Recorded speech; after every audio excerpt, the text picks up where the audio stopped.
8, versículo 11. É o seguinte, eu estava falando para o meu pai, acho que já são 7 a 8 anos que cai para mim o mesmo tema de crescimento espiritual. Antes falava sobre unção para os 365 dias do ano. E aí, assim, eu estava fazendo uma reflexão em algumas ministrações, porque eu deixo tudo anotado. Eu já trouxe onde Paulo, quando Paulo estava escrevendo a Timóteo, combati o bom combate, terminei a carreira, guardei a fé, onde mostrando o foco em guardar a fé. Já trouxe o que está lá em 2 Pedro, onde Pedro instrui o leite espiritual para gerar a maturidade. E com o tempo, outras ministrações, às vezes o que me chama a atenção é que a sensação é que as pessoas, nesses últimos anos, aí veio pandemia, parece que pioraram na relação, na vida com Deus, nas coisas. É como se você saísse daqui com uma pílula, ou então uma varinha de condão, onde você saísse daqui e você estará com a sua vida espiritual no auge, no topo. E hoje eu quero trazer para você situações bíblicas, por mais que você vai ver o nome aqui, não negligencie sua vida espiritual, faltou um detalhe, não negligencie sua vida espiritual, não procrastine, no sentido de você, assim, vou trazer textos de pessoas, textos bíblicos que embasam esse ponto, para que eu e você venhamos tentar nos encaixarmos numa situação ou outra e passarmos então, vivemos uma vida íntegra na sua vida espiritual. Porque a tecnologia pode aumentar o tanto que for. A sua vida espiritual ainda é de tijolinho por tijolinho, irmão. Quando o Senhor apareceu para Jacó, no Val de Jaboque, foi através de uma escada. Ele não colocou um elevador ou um trem-bala. É uma escada, passo por passo. Amém? Então, quero usar esse texto como base. Vamos lá? Terminem agora. Essa aqui é na Almeida, atualizada. Depois eu vou ler na NVI. Terminem agora a obra começada, para que, assim como mostraram boa vontade no querer, assim também vocês completem essa obra, dando de acordo com o que vocês têm. Apóstolo Paulo está falando aqui a respeito de uma oferta que havia sido combinada, tá? É uma oferta que foi programada entre os coríntios, e ela havia sido planejada, e ele fala mas isso não se limita a essa oferta. O importante é que a gente reconheça que o que está dentro de um contexto que é a oferta, que eles foram planejada e programada. Mas o que ele está dizendo aqui, ele fala assim, terminem agora a obra começada. Ou seja, o que planejamos, vamos terminar, vamos concluir. Para que assim, como mostraram boa vontade no querer, quando foi proposto, assim vocês completem essa obra. Na versão NVI, ela traz uma tradução que eu gostei bastante, que é assim, agora completem a obra para que a forte disposição de realizá-la seja igualada, olha lá, forte disposição de realizá-la seja igualada pelo zelo em concluí-la, de acordo com os bens que você possui. O que eu quero mexer nesse assunto, e que eu acredito que tem prejudicado não só a vida natural dos cristãos, da humanidade como um todo, mas inclusive a vida espiritual de muita gente, é o tema dessa mensagem. Não negligencie a sua vida espiritual, pare de procrastinar. O que significa procrastinar? Transferir para o outro dia, deixar para depois, adiar, delongar, postergar, e depois de deixar de fazer logo aquilo que o que poderia ser concluído antes. Então a palavra de Deus está falando, vocês têm que terminar a obra que vocês começaram. E assim como houve boa vontade no querer, vocês têm que ter a boa vontade também no completar, no finalizar. E como eu disse, eu gostei da versão NVI, porque ele diz essa forte disposição. Ou seja, mostrar que foi entusiasmo, houve entusiasmo. No realizar, seja igualada com o zelo de concluir. Uma das frases que eu mais me lembro do meu pai repetir com um tom de advertência, às vezes com um tom de crítica, às vezes com um tom de cobrança, dentro de casa, eram de atividades que tínhamos que realizar, tínhamos que fazer. E de não deixar pela metade. Quer começar? Termina. Aquilo que a gente começava e não termina nunca. Já viu assim? Menino começou a recolher os brinquedos, entreteu com outra coisa. Oh, cadê? E aí, terminou? Não, vamos embora. A roupa, arrumou? Não é assim? Cada fase é uma situação. Eu estou com uma fase do meu de 5 anos, então é uma situação que eu vou viver ela, né? E isso me fez refletir, montando essa mensagem. Ou aquilo que você nem começa. E eu lembro de falas assim, começou? Não, não mente para mim. Começou ou não? Já dei prazo, hein? Não vou falar de novo. E você sempre deixando para depois. Meu pai também gostava muito de um moreno chamado Miles Monroe. Alguém conheceu ele? Lembra dele? Excelente. O finado Miles morreu num trágico acidente de avião. E ele tinha um assunto que eu lembro isso de ser comentado nas reuniões. O meu pai, em algum momento que ele já trouxe ministrações, meu pai, eu lembro que tinha as videocassetes, colocou, assistiu todas as dele, alguns livros, e comentando sobre o potencial, a respeito do potencial. E ele justificava esse assunto com uma mensagem impactante, que ele dizia assim, mais ou menos assim: os maiores depósitos de riqueza não estão nas minas de diamante ou de ouro, nem nos poços de petróleo do Oriente Médio, nem nos minérios encontrados na Amazônia. Ele dizia que, na verdade, elas podem ser encontradas próximos à minha e à sua casa. Elas estão nos cemitérios. São milhões de projetos que nunca foram realizados, são milhões de sonhos que nunca foram executados, e a história e o curso da vida de muita gente da humanidade poderia ter sido mudado por esses projetos se eles tivessem sido executados. Ele trazia algo nesse sentido, e mostrando que o maior desperdício que acontece no mundo diz respeito ao potencial de que Deus nos deu algo para fazer e realizar aqui na terra. E de alguma forma nós não fazemos, negligenciamos. Não apenas acordamos numa manhã e dizemos assim, hoje não dá, eu não vou descansar. Não, é um momento que aquela mania de não começar, ou começar e não terminar. Uma vida de inacabados. Uma vida de meio.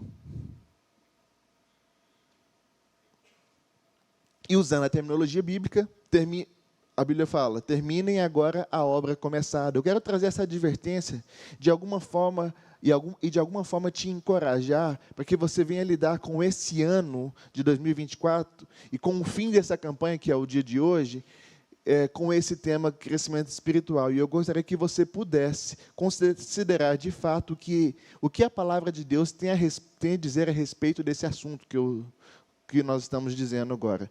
Eu tomei um texto de partida, mas eu quero te apresentar aqui alguns outros exemplos bíblicos relacionados. E o texto que eu usei de partida era apenas para mostrar: terminem a obra começada. Tenham o mesmo desejo, o mesmo entusiasmo. Em Romanos, capítulo 15, versículo 14, diz assim: pois tudo que foi escrito no passado foi escrito para nos ensinar, de forma que, por meio da perseverança e do bom ânimo procedentes das Escrituras, mantenhamos a nossa esperança. Ou seja, o que eu quero dizer está em toda a palavra. Ou seja, tudo que foi escrito está nas Escrituras, para que nós venhamos ter perseverança e bom ânimo. Todo esse volume aqui da Bíblia, acredite, eu não vou esgotar esse assunto hoje, porque a gente vai conversar, até mesmo porque a Bíblia e Deus é inesgotável, mas os exemplos bíblicos que eu quero trazer serão trazidos nessa noite, como diz também em 1 Coríntios 1, de 10 a 11, que fala mais ou menos assim, que essas coisas que aconteceram a eles, aos coríntios, estão servindo de exemplo e foram escritos com mais advertência para nós, sobre os tempos, a chegada do fim dos tempos. É mais ou menos assim o que diz 1 Coríntios 10, 11. Então, que a gente possa ouvir hoje a palavra de Deus, e em algumas conversas que eu tive já na família, em alguma situação, inclusive com meu cunhado, que ele tem um lado meio cômico, por mais que não pareça, quando ele toca aqui em cima, não sei se você vê ele, o nome dele, Públio, diz que é homem do povo, né? Mas ele mesmo faz piada para si mesmo, o homem do povo. Ele às vezes mandava uma figurinha assim de anti-coaching. Aí assim, uma fala assim que existe assim: não deixe para amanhã o que pode fazer hoje. A frase da versão procrastinadora é assim: por que fazer hoje se você pode deixar para amanhã? Essa é a frase procrastinadora. Então eu fazia disso figurinha e ficava fazendo alguma graça em relação a isso. Mas as pessoas eu quero usar isso porque as pessoas têm literalmente invertido essa prática.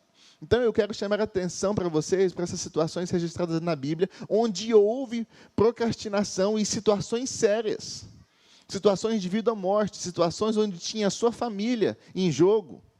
Então a primeira que eu encontrei, e eu quis colocar logo como a primeira, porque na minha releitura agora, retomando a minha leitura da Bíblia, eu parei para ver naquilo ali e fiquei, não tem condição uma situação dessa aqui. Em Gênesis, capítulo 19, você não precisa abrir, tá? Porque eu quero acelerar. Você pode tomar nota disso, mas que eu vou ter alguns outros textos. Fala assim que haviam dois homens perguntaram a Ló. E esses dois homens eram anjos. A Bíblia fala de anjos antes. Anjos que chegaram e visitaram ele. Você tem alguém mais na cidade? Genros, filhos, filhas ou qualquer outro parente? Tire-os daqui. Porque estamos para destruir este lugar. As acusações feitas ao Senhor contra esse povo são tantas que Ele nos enviou para destruir a cidade. Então Ló foi falar com seus genros, aos quais iam casar-se com suas filhas. E eles lhes disse: saiam imediatamente deste lugar, porque o Senhor está para destruir a cidade. Mas eles pensavam que ele estava brincando. Se você acha que pegadinha é algo novo, algo do século XXI, a famosa, na linguagem jovial, trollagem, então já existia nesse tempo, porque eles achavam assim, não, está brincando, né? Noé estava com essa piadinha com ele, só pode. Porque pensa nisso, vai ser destruído e eles... Não, está brincando. Olha a consequência de tudo. Versos seguintes, o texto continua: ao raiar do dia, os anjos insistiram com Ló, dizendo: depressa, leve daqui sua mulher e suas duas filhas, e vocês também serão mortos quando a cidade for castigada. Tendo ele hesitado, então quem hesitou? Ló. Imagina, vamos destruir. A situação fala assim, salve-se quem puder, e ele está aqui hesitando. Os homens agarraram ele pela mão, como também a mulher e as suas duas filhas, e as tiraram dali com a força, e os deixaram fora da cidade, porque o Senhor teve misericórdia deles. Assim que os tiraram da cidade, um deles disse a Ló: fuja por amor à vida, não olhe para trás, não pare em lugar nenhum da planície, fuja para as montanhas, ou você será morto. Gente, pensa o seguinte: como alguém é visitado por anjos? Pensa comigo. Anjo te visita. Anjos são mensageiros de Deus, anjos são seres ministradores, a Bíblia fala dessa forma, são seres ministradores, mensageiros de Deus, é assim que a Bíblia define. Recebe a notícia que tudo isso vai ser destruído, some daqui, pega descendo, chispa, desapareça, ou qualquer outra forma que você tem o costume de usar, e você precisa ficar pressionando, cobrando, e no final arrastado para fora da cidade pela misericórdia de Deus. O que leva alguém a agir assim, dessa forma, em relação à sua esposa, a seus dois filhos, as suas duas filhas, a sua família inteira? Nós estamos falando de crescimento espiritual. Quantas vezes o Senhor tem falado ao seu coração, homem, sacerdote do lar, mulher sábia que constrói o seu lar, e você tem negligenciado, hesitado, deixado para depois, rido, Deus vai destruir, não, vai demorar. E pela misericórdia de Deus, dia após dia, você tem visto o livramento de Deus. O que leva alguém a fazer isso? Nós não estamos falando de um camarada que se atrasou se arrumando para um casamento ou para um compromisso. Simplesmente é a hora, como eu disse, de gritar, salve-se quem puder. E você simplesmente corresponder a um comissionamento divino. Mas, de alguma forma, existe no ser humano, uma inclinação e uma capacidade de protelar. E até mesmo com coisas urgentes, urgentíssimas e de extrema importância. O que levou Ló a demorar? Será que foi o fato dele não ter conseguido convencer os 2 genros? Eu não acredito. Talvez possa. Talvez se for um genro estilo do pastor José Carlos, construiu a casa para ele. Não, o que é isso? Meu genro, vou carregar meu genro. Agora, se não for um genro assim, mais ou menos, meia boca, você fala, não, não tem. Será que foi? Mas tentar mais vezes? Será que é uma demonstração de apego material, imaginando o que eu vou perder com tudo isso? Será que havia isso? E de repente o coração dele estava preso naquilo?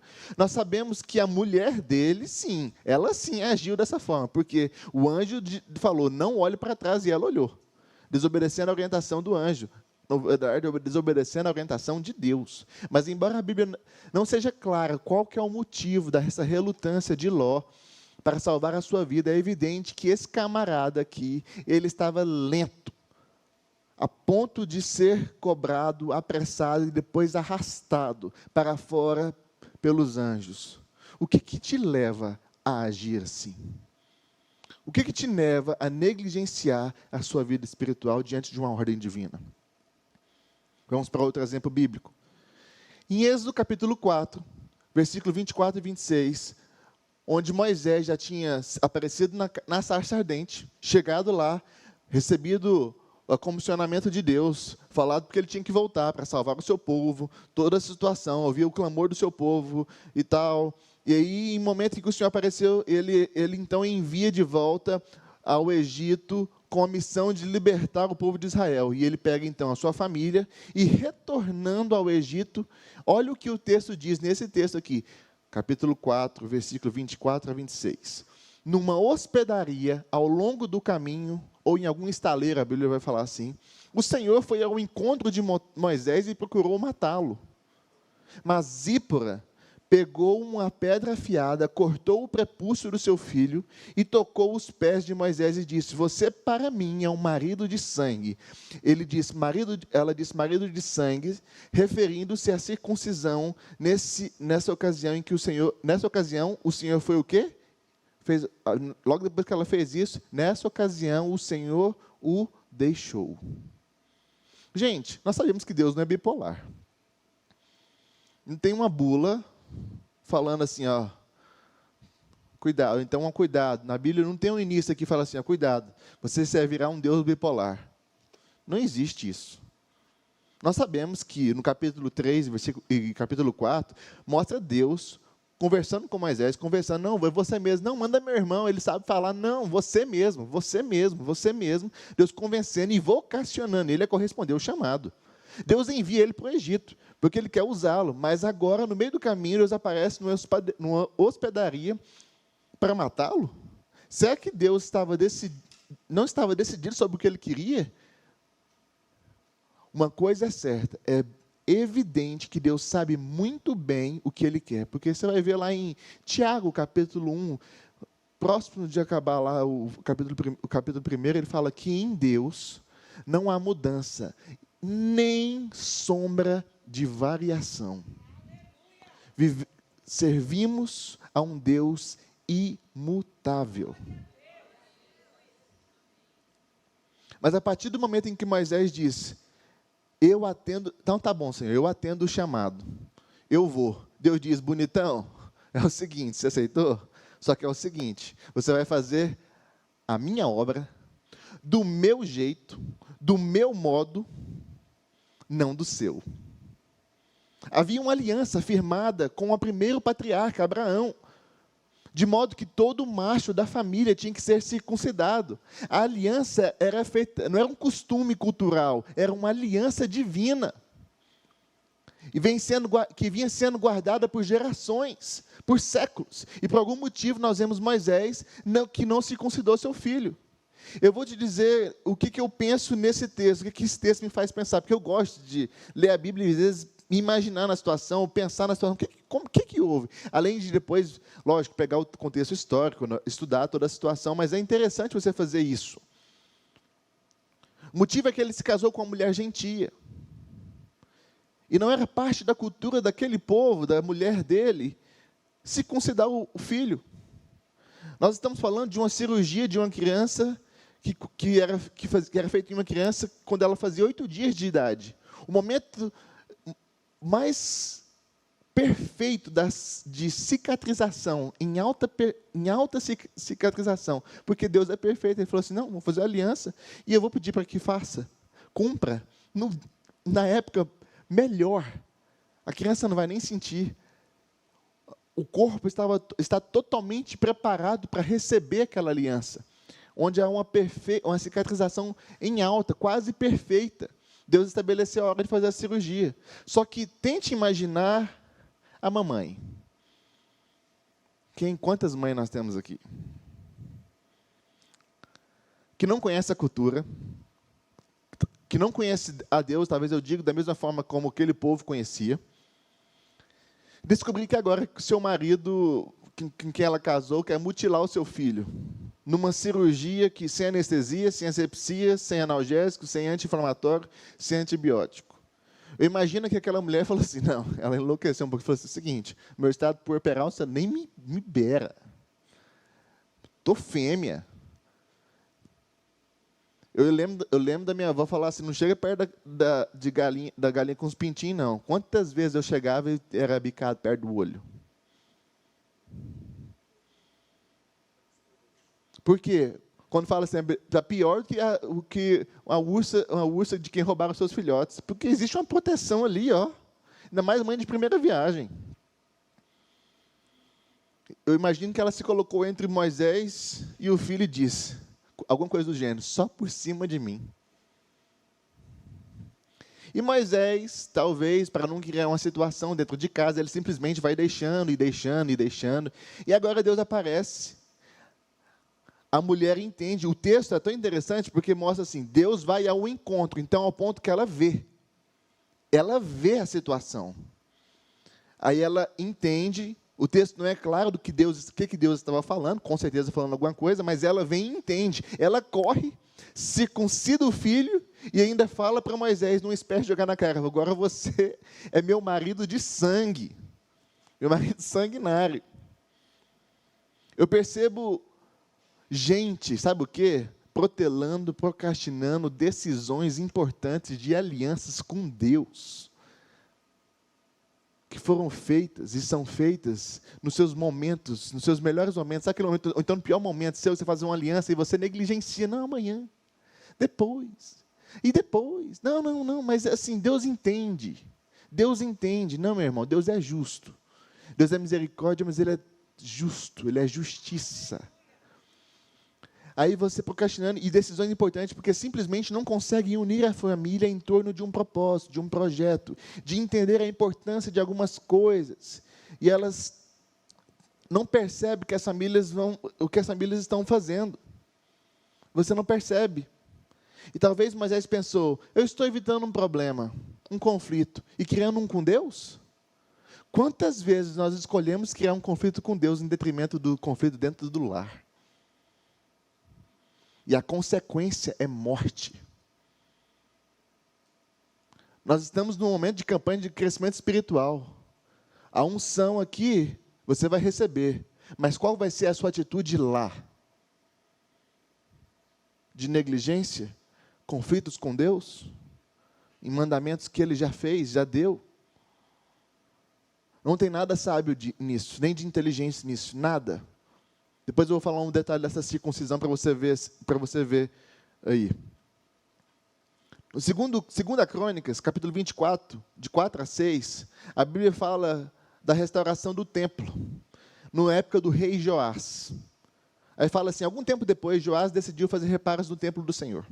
Ele reuniu os sacerdotes e os levitas e lhes disse, vão à cidade de Judá, recolham impostos devidos anualmente por todo Israel, para fazer reparos no templo do Deus, do seu Deus. Vão agora mesmo. Olha só, grava isso. Vão agora mesmo. Os levitas, porém, não agiram imediatamente.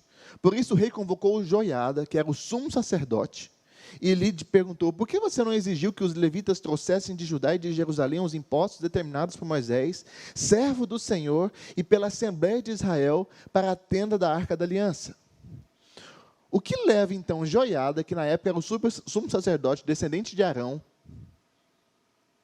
e os demais sacerdotes e todos os levitas a não obedecer um comando tão claro do rei, para não executar uma tarefa? O que leva ele? O rei disse, façam depressa. Em algumas versões fala isso. Outras falam agora mesmo, façam agora mesmo. A Bíblia diz que nenhum deles se apressou. Eu me pergunto, o que passou pela cabeça dele?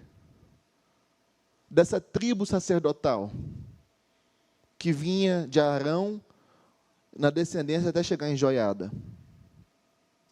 Será que ele pensou, quem decide as coisas do ministério somos nós, e não o rei?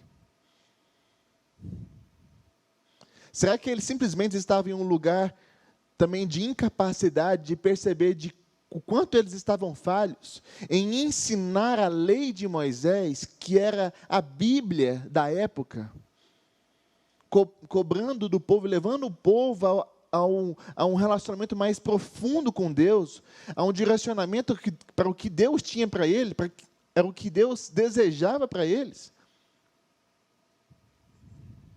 Eu não sei exatamente o que foi, mas de alguma forma a procrastinação estava ali.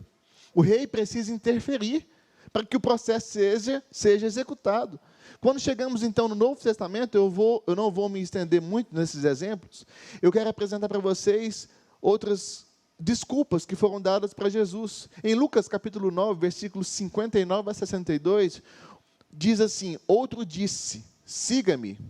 Mas o homem respondeu, outro disse, sim, é Jesus, tá? Dizendo, Senhor, deixe-me primeiro ir sepultar o meu pai. Jesus disse, deixe que os mortos sepultem os seus próprios mortos. Você, porém, vai e proclama o reino de Deus. Ainda outro disse, vou seguir-te, Senhor, mas deixe-me primeiro voltar e despedir da minha família. Jesus respondeu, ninguém que põe a mão no arado e olha para trás é apto para o reino de Deus. Deixa eu te explicar uma coisa. Eu já tive alguma dificuldade de entender esse texto quando eu olhei várias vezes, depois pesquisando e estudando. Há uma série de especulações entre os estudiosos em relação a isso aí, comentaristas bíblicos, sobre o que significa essa frase. Essa frase aqui, Senhor, deixe-me primeiro sepultar meu pai. Mas é praticamente um consenso entre todos eles, sabe o quê? É que ninguém acredita que o pai dele tinha acabado de morrer. Isso aí é um consenso entre todos eles. Em primeiro lugar, se isso tivesse acontecido, o sepultamento dele não acontecia num prazo tão curto como é o nosso, como a lei determina, 24 horas depois da constatado o óbito, você tem 24 horas para realizar o sepultamento por uma questão de saúde pública. Mas eles tinham um hábito de embalsamar os seus mortos, hábitos aprendidos lá na época do Egito. E normalmente isso levava um tempo, então, para que eles chorassem e lamentassem. Inclusive, eram contratadas pessoas para poder chorar e lamentar. Ainda tinha esse tempo. Eles tinham... E aqui nós estamos fazendo assim, olhando uma situação que ainda tem um outro detalhe. Se eles estivessem, então, fazendo um sepultamento naquele momento, e normalmente, pela proximidade, por ser filho, e o contato com o cadáver, um filho dificilmente não teria tido nenhum contato com aquele cadáver. Lógico que teria. Concorda comigo? Pela proximidade, por ser filho. Não poderia. Então, a lei proibia ele estar em público, porque ele era considerado o quê? impuro. Então, o que ele estava fazendo ali perto de Jesus? Outras pessoas acreditavam, isso aqui é um pouco mais remoto, de ser um segundo de sepultamento. Isso existia. Como é que é esse segundo sepultamento? Porque é o seguinte, aquele embalsamento mais top era feito com as múmias de Faraó. Outros eram feitos, mas assim, com o tempo, ele não durava a vida inteira. Quer dizer, a vida inteira, muito tempo. O que acontecia? Depois eles pegavam e recolhiam a ossada. Por isso que José fala assim, ó, quando vocês saírem daqui, levem os meus ossos. Se trata do segundo sepultamento de José. Então, poderia talvez ser um segundo sepultamento, onde eles estavam recolhendo os ossos dele, desse pai. Mas acredito que isso é muito remoto. Mas o que eu quero que você, que quer que esteja nessa discussão, o que eu quero que você olhe agora, é que a maioria dos comentaristas, e eu vou com eles, acreditam no seguinte, normalmente, porque o filho só tomava decisões importantes quando o filho mais velho, se tratando do filho mais velho, tá? Quando o pai morria, literalmente morria. Aí a responsabilidade passava para ele. A maioria, então, acredita que esse cara está dizendo assim, quando meu pai morrer, e eu finalmente estiver livre para tomar a decisão pela minha família, eu farei isso. Eu vou te seguir, Senhor. Em qualquer uma dessas possibilidades, ele está olhando para Jesus e dizendo assim, Senhor, o que o Senhor falou é legal. Sensacional. Nossa, ó, essa última frase do Senhor aí, ó, encaixou perfeito, mas sabe, eu não vou fazer isso agora não. Eu também não sei quando que eu vou fazer, porque você sabe, né, da minha responsabilidade e tal, mas uma hora eu quero fazer. Essa é a conversa do procrastinador. O segundo simplesmente diz, olha, eu vou te seguir, Senhor, mas deixe-me primeiro voltar e despedir da minha família. E aqui nós podemos imaginar que Jesus não está apenas avaliando a conversa no nível natural somente, tá? Daqui a pouco eu vou dizer, fazer uma comparação quando você vê Elias, quando Elias vem e joga a capa dele em cima de Eliseu. E ele pede para ir despedir da família. E Elias vira para ele e fala assim, ok, pode ir lá despedir da sua família. E até mesmo porque você vai ver que o movimento que Eliseu fez foi rápido. Foi um movimento que ele foi lá, pegou a junta de bois, sacrificou e depois fez a festa para os pais e logo foi seguir Eliseu. Eliseu logo foi seguir Elias. E aqui no texto de Lucas, nós podemos imaginar que o Senhor Jesus, na sua onisciência, que vê os que sonda os corações, lendo o coração daquele jovem, daquela pessoa, não apenas vê uma resposta como essa de Eliseu, mas uma resposta, uma indisposição em seguir o Senhor naquele momento. E aí Jesus responde para ele, olha, ninguém que põe a mão no arado e olha para trás é apto para o reino de Deus. Eu percebo aqui, então, que nessa situação, várias pessoas demonstram um mix de sentimentos que acabam falando mais alto das suas prioridades. Ah, o que eu sinto sobre a minha casa? Mas sabe o que é? Não dá para servir o Senhor, não dá para buscar, porque assim, é minha casa, minha casa, minha casa. Ah, não dá para servir o Senhor, porque é minha família, sabe? A gente tem isso e não sei o quê. Ah, não dá para servir o Senhor, porque eu tenho meus projetos, eu tenho toda essa situação. Essa mesma situação é o que nós vemos aqui. E mesmo diante de um chamado direto da boca do próprio Jesus, eles têm a dificuldade de estabelecer e definir o Senhor como sua prioridade. O que adianta você vir aqui somente receber uma unção, sendo que você não vai definir o Senhor como a sua prioridade? O Senhor é aquela linha vermelha que sai costurando todas as áreas da sua vida. Amanhã, depois, e no seu trabalho, na sua vida sentimental, na sua casa, na sua vida com seus filhos, nos seus negócios, na sua conta bancária, em tudo. Porque essa linha vermelha representa o sangue dele, o ponto dele. E como um contraste desses exemplos aqui que eu quero dizer para vocês, eu quero correr agora, esses contrastes bíblicos, a gente de procrastinar, eu quero dividir com você dois grupos que a gente vê de ações onde na Bíblia deixa claro que não houve procrastinação. Esse grupo, eu quero subdividir ele em dois. Situações onde eles agiram imediatamente e situações onde eles refletiram antes de agir. Você vai ver isso lá em Gênesis, capítulo 17, a Bíblia diz que nos mostra lá quando Deus vem para Abraão e faz uma aliança com ele. Deus vem e faz aquela aliança com ele assim que ele institui a circuncisão. E chama isso de aliança.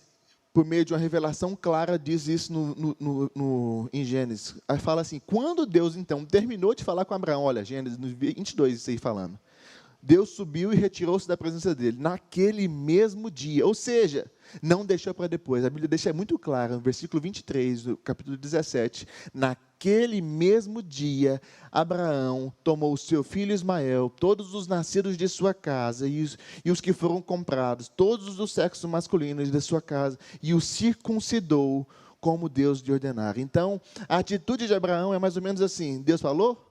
Está falado, bora cumprir. Bora executar.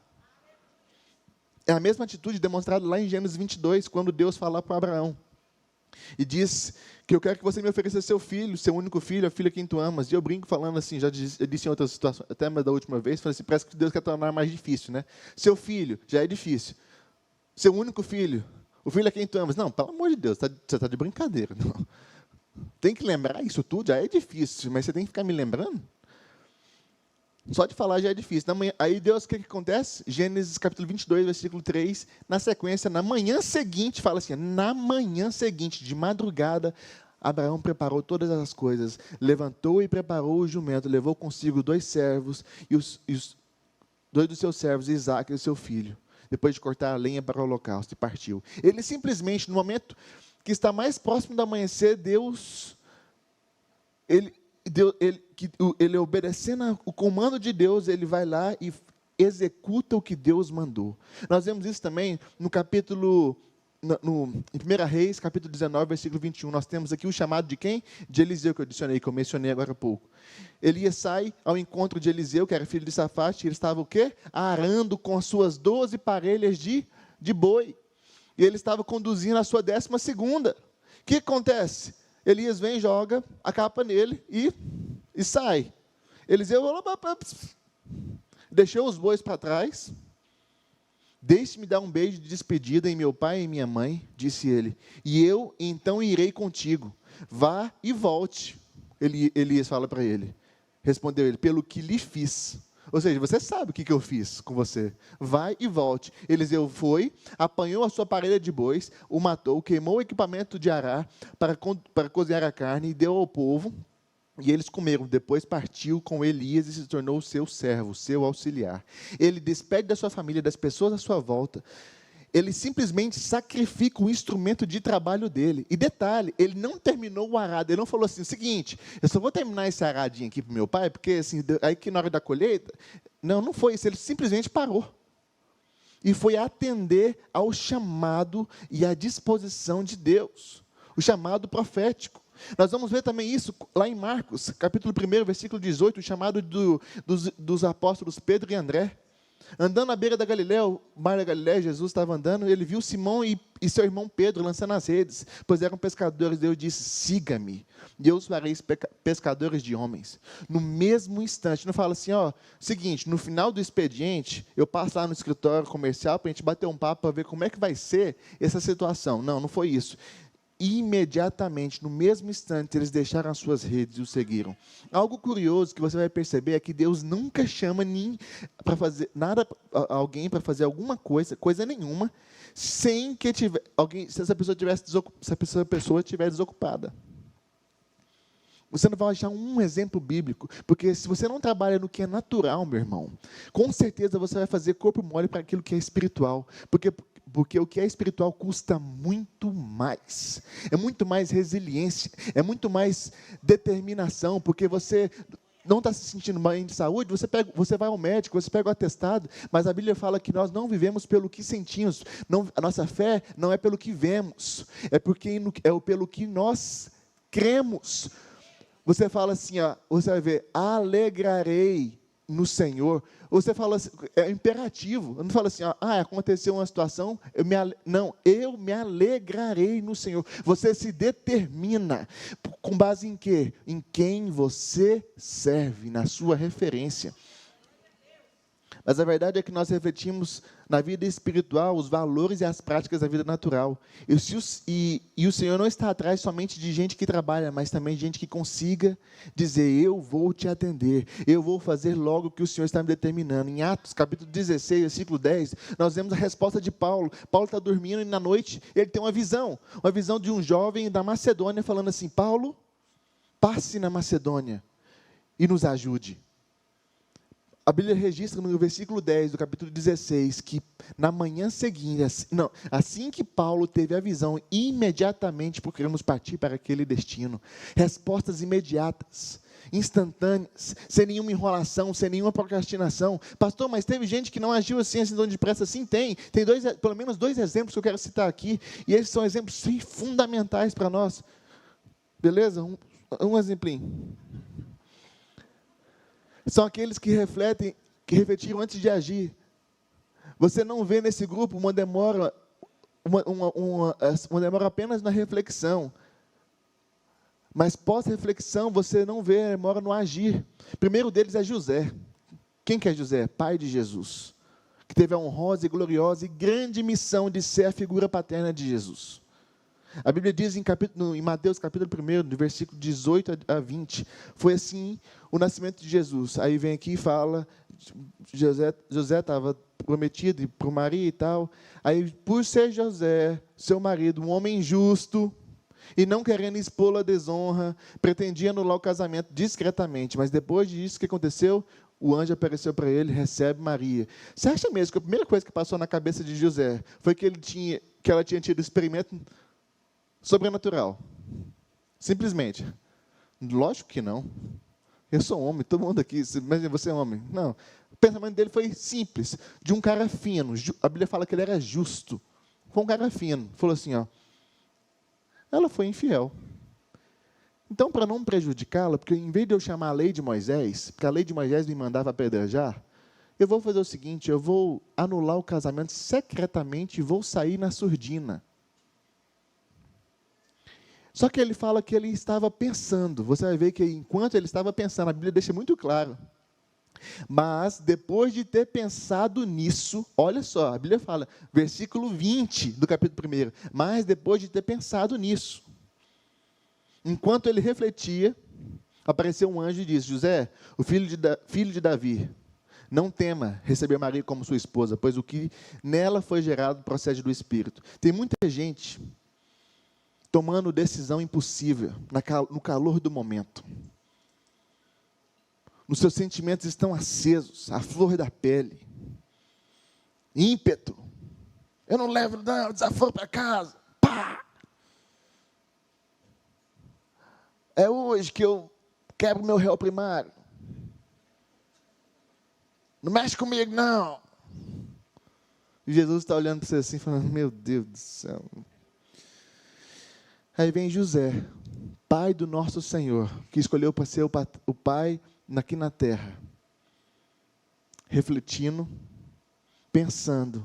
E enquanto ele estava pensando, colocando a cabeça no lugar, tem muita gente com muito barulho impedindo a voz de Deus. Ele estava parando para pensar e refletir antes de tomar a decisão. E antes de tomar a decisão, o que aconteceu? Ele ouviu quem? A voz de Deus. Se eu te falar, calma. Durante o ano de 2024 vai vir situações que você vai pensa, reflete como é uma atitude de um servo de Deus. O Pai na terra de Jesus foi justo. Qual que é a definição sua? Pergunta para um familiar próximo: o que você está pensando de mim? Sério, é para falar? Se você ouvir isso, meu irmão, você tem que corrigir algumas coisinhas. Mas logo depois da direção, José de pronto ouve e age, obedece o comando que foi dado. Grato a Deus, temos que ser por isso. No capítulo 10, nós vemos o apóstolo Pedro, de Atos. Pedro está lá, imagina, na hora da comida. Fala que na hora sexta, meio-dia, fome. Aparece o lençol. Ele vê: Pedro, mata, não, consagrou e tal, beleza e tal.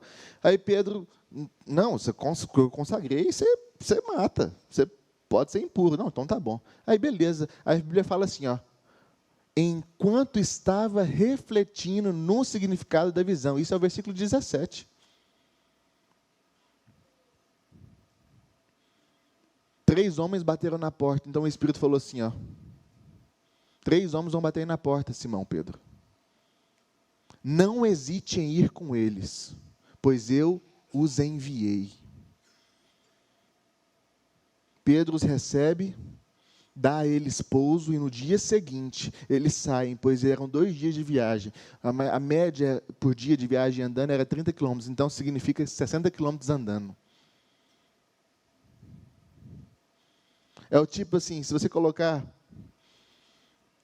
Eu não quero colocar de alguma forma para você refletir é uma coisa ruim. Muito pelo contrário. Mas quando nós usamos isso somente como muleta e nunca por agir, isso é o tipo de coisa que é assim, eu vou pôr segunda-feira, amanhã a minha dieta começa, só que você vai ter várias segunda-feiras no ano de 2024. Qual que é que você vai escolher? Só que a gente faz isso no natural, mas e na vida espiritual? Plano é para a leitura da Bíblia. Dia primeiro vou começar. Nossa, dormi tarde demais, não deu tempo de ler a Bíblia. Hoje é 7, e aí? Começou? Então, existem coisas que nós vemos que vão sendo prorrogadas de forma indefinida, entendeu? E por que eu falo de você refletir? Porque Provérbios, capítulo 20, versículo 25 fala assim, é uma armadilha consagrar algo precipitadamente e só pensar nas consequências depois que fez o voto.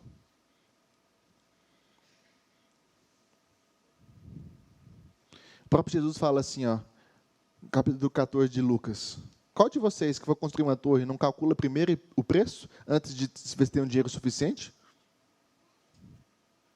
Planeje. Tem coisa que demora planejamento. E se eu te falar um negócio, Deus nos ensina isso. Deus poderia construir o mundo em uma só, num estalar de dedo. Mas essa situação fica um pouco difícil, porque até o terceiro dia não existia sol e lua para poder definir o tempo de 24 horas. Mas, enfim, se você está preso nessa situação, você vai ver que Deus fez o quê? No primeiro dia falou o quê? E viu que era bom. E viu que era bom. Faça planeja e vê que é bom. Consagra ao Senhor. Planeja, vê que é bom, consagra ao Senhor. E viu que era bom. Siga o que Deus falou. Agora tem uma galera que só quer descansar. Só quer o 7º dia. E finalizando, senão minha cabeça... Entendeu? Já foi? Primeiro lugar, nós vemos situação de procrastinação. Ló. Ele vê, qual que é o padrão que nós vemos em todas essas situações? Voz de Deus. A voz de Deus estava toda presente em todas, não estava? Ló se recusa a ouvir a voz de Deus. Você está recusado a ouvir a voz de Deus? Crescimento espiritual sim, não vem sem a voz de Deus. Aí você fala, não, mas eu vou parar assim, ouvir. Não, seguinte, o primário da voz de Deus é a Bíblia. O primário da voz de Deus é a Bíblia. Está aqui. Está aqui. É o primário. Se você não faz o primário, o mínimo do mínimo do mínimo do mínimo num cristão é isso aqui. Você vai no médico que não leu nada, não estudou nada de medicina? Por que você iria em alguém que não conhece da palavra de Deus? Lembra quando o outro, Moisés, que demorou? Lembra quando Deus aparece na sarça? Deus fala para ele assim, ó, eu sou o Deus de quem? De Abraão, de Isaac e Jacó. Ou seja, falando para ele, ó, eu sigo gerações, eu sou um Deus de gerações, tem uma aliança. Se você vai cumprir ela, siga. Por isso que Deus falou para ele, e aí, vai se considerar não? Rei Joás, existia a lei civil, eles obedeceram, beleza, mas eles estavam desobedecendo a Deus, porque eles estavam ali na sua incapacidade de honrar ao Senhor com a função que eles tinham escolhido para ser. Aí nós vamos ver Abraão respondendo corretamente, Pedro e André da mesma forma, Paulo da mesma forma. Enfim, várias situações.